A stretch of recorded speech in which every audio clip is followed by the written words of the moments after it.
Hey y'all, so welcome back to the channel, my 90-day fiance review, of course. So we're going to start with the one that had the most from the beginning. It was Jenny and Sumit, and Benny and Ari. Is a lot going on with them. So Jenny and Sumit, they are getting ready to go to New Delhi to talk to the lawyer about their intentions to marry. Jenny is rushing. She's like, oh, let's go. But why do you want to go to the lawyer? And he's just like, we have to go to make sure the Special Marriage Act is what we want to do, yada, yada, yada. And she's like, well, we have to hurry up. We have to hurry up. We have to make this happen. I can't take this anymore. And she's just really putting the pressure on his back.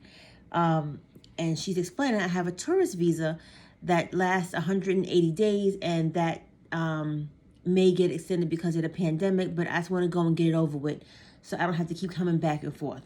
So he gives her this card around her neck. It's a lanyard with like a green, a blue lanyard with a green card, and it's supposed to protect the coronavirus for up to a yard away. And I'm like, who made that and made all that money? But okay, in the beginning, we didn't know what it was, so people was believing anything. Anyway, they get to the lawyer's office and they're asking about the Special Marriage Act and what it entails and what it takes for them to get it done. The lawyer explains it's a lengthy process, it's expensive, and it can take forever, basically. And he lets them know there's something else that you can get done, which is based on love. And I'm like, ain't that what marriage is supposed to be based on? Love? But this is a different country, I don't know. So it was called, and I want to get the name right, Arya Samaj Mandir, where people get married because they love each other and not because they're supposed to or because the parents arranged it.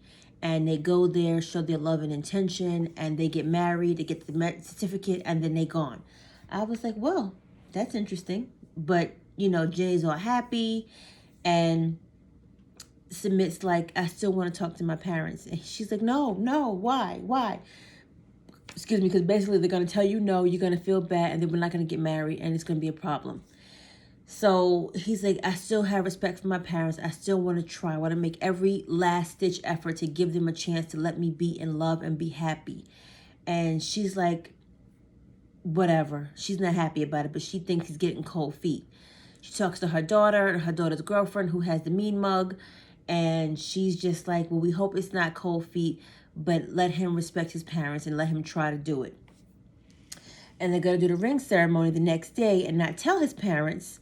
And I'm like, you want them to let you have the wedding and come to the wedding, but you're going to have a marriage ring ceremony, aka engagement party, but don't tell them. You kind of have to weigh the scales and see which one makes more sense. But, you know, then his brother comes by. Sumit's brother is Amit and his wife, who just got married, and they're saying, we're doing a ring ceremony tomorrow. Are you guys going to be able to make it? And they're like, tomorrow? And they're like, oh, did you tell mom and dad? He's like, no, I'm going to talk to them, but I need your help. And he's like, no way, no how. Mom and dad are not accepting it. Let it go, because she's old and they don't like her. They don't like what happened. They're not going to give you permission. Jenny starts breaking down and losing her mind. And they feel bad for her. And I feel really bad for her and him in a situation, because it's like they found each other as catfish, kind of. But they fell in love. They really love each other. And it's just the age factor. He has to understand she's not going to give him kids, and he has to be comfortable with that. He was married. He wasn't happy. He wants to be happy now. And someone, meaning your parents, who are really important to him, are not allowing it. And it's really sad. It's sad to watch that people can't be happy in India. And it makes you wonder, do all people in India go through the same thing? Like, just sad. Benny and Ari, I need them to just stop. I need them to stop. Like, I don't know if it's her face that irritates me, because she's always like, Benny, I don't know, Benny, baby. I'm like, girl, please. But anyway, her parents are coming over, and they're trying to show the parents around, and like they do in the market, with the fresh chicken, the spices, and of course the father's a doctor, and he's just like, wow, it's so underdeveloped. Where did you think you was going, doctor? And he's like, well, how will my grandson play outside? Like, there's just dirt. Will he play in the road? Benny takes him over to the little chicken shack stop. And the guy's like, is this a good chicken? And he's looking at it. He's like, yeah, it's a good chicken. And they're going to take it to clean it and eat it. And when the mom finds out, the mom is like, no, no, no, I don't want you to clean and kill it. No, no, no. And it's embarrassing to him because people are excited to see people buying their stuff and they're on TV, so they see something's really happening. And it's awful. It makes him feel a kind of way about his culture. Then what does he say to her? Then the mom is always, she's still asking questions, probing. So are you guys doing better? And she's like, well, I want him to just communicate better and tell me what he's doing, not just I have to go to work and that was like 5 minutes ago that he just leaves me and I'm home by myself. So the parents are saying the more you communicate with Ari, the better she'll be able to accept it. And then he's like, well, it's time to go home. Like, he's over being out in Ethiopia. Then the parents go over to their apartment, which Benny thinks is a luxurious pad because he's never had that much space because of how he grew up. And they're like, oh, is that the fridge? Oh, it's kind of small. The baby is barely 3 months, okay? So y'all act like he needs all the space. He don't. Let them sit there, figure out their bills, figure out their marriage, and they'll be fine in that little apartment. Like, well, we can help you, but what about your job? When do you get paid? How often do you get paid? How much do you get paid? Are your jobs constant? Get off this man's back. Your daughter should have figured this shit out before she opened her legs and had unprotected sex with this man. How about that? Like, get off his back. Sorry, I got a little wound up. But y'all putting all this on his back, and he's doing the best he can, and it's what it is. So then she's saying in the confessional, I support everything he does, but I just want to, be sure this and be sure that. You should have been sure and put a condom on or been on birth control. How about that? Like, it all leads back to what y'all both should have been doing in the beginning before y'all made this decision to have a child and not know where you live in and all other nonsense. So, then they go meet up with his sisters, and they're very vocal, and they're like, Ari is too complaining. She freaks out all the time. She's too bossy. And Ari's looking at them like, I done told y'all about talking about me. And she's giving them a look like, they don't give a damn because they still going to talk to the parents. And the parents like, well, how are they communicating? And they're just saying it's in Ethiopian culture, it's not common for a man to be yelled at by his woman in the street in public. And the mom, of course, defending her. Well, she has a reason. She wouldn't do it just to be doing it. And then they talk about the relationship between, like, what will the baby's culture and religion be. And they say, oh, we're happy he's going to get baptized. Ari chimes in, I didn't tell him that yet. What you waiting for? The mother asked the question, they answered the question. What you want them to do?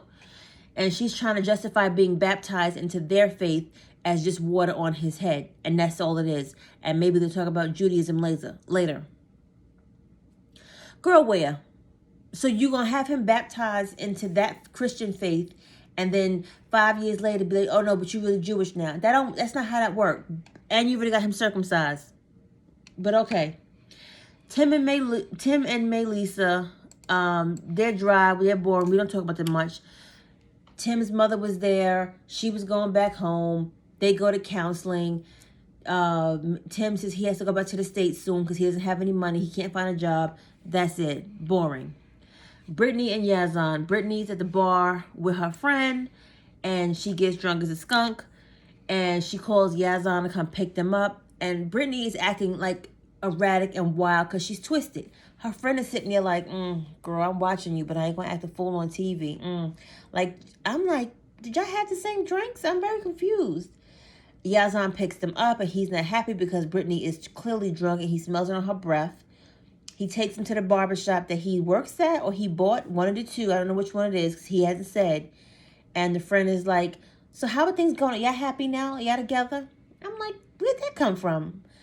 But, he just says, yeah, we're good. And Brittany starts to say to him, she sobered up real quick, though. And she said, so do I have to convert to being a Muslim? And he's like, no, I don't care about that. I love you. I want to be happy. I want to be married to you. Well, can we wait a year to get married? Like, you keep pushing the envelope, but you're supposed to be so drunk. And he's like, no, we can wait a year to get married, to get to know each other. Don't y'all do that before you move your whole life over to another country to be with somebody that you don't even know like that? I'm asking for a friend because I don't know. And then Brittany goes to his new apartment, and he's talking to her, and he's saying, I want to talk to you. I want to get a translator to convey what is happening in my life, because you think it's all, just generic and basic, and it's not. And he's going to tell him that, like, my dad wants to kill me if I marry you because of your pictures.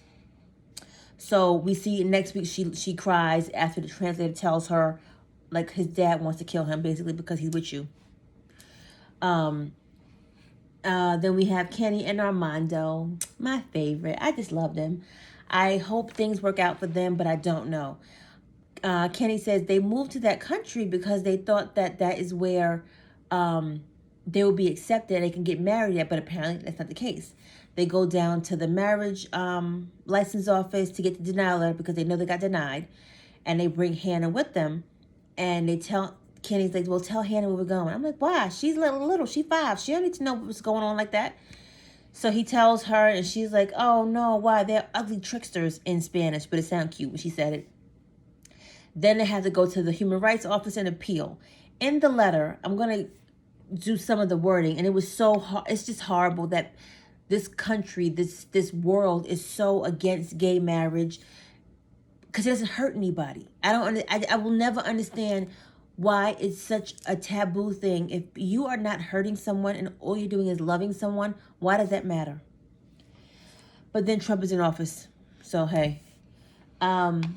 So it says it is not possible to have a marriage license, and it is not permitted to celebrate the same-sex marriage and to save the human species. And the union is only celebrated and accepted between a man and a woman. And Kenny is just taken back to when back in the days, because Kenny's an older man, and when he had to still fight for the same right. Now it's legal in the States and it's not here. So it's just really offensive and degrading because they are part of the human race. What is different besides they're 2 men? But it'll take 3 weeks for human rights to get involved and to try to appeal. And then poor Ham was like, did it work? Did it work? And they're like, no, not yet. Poor thing. Jihoon and Devin. Jihoon, they seem to be getting along better. I'm guessing because he's working consistently. Her parents and her sister are coming, and Jihoon is freaking out because he's scared to death of Alicia. And her dad is coming for the first time because they're going to do their wedding over in Korea. And Drusilla sees the grandparents at the airport. She starts crying. It's all sweet and everything. And she gets to see, both sides of her family together, which was nice.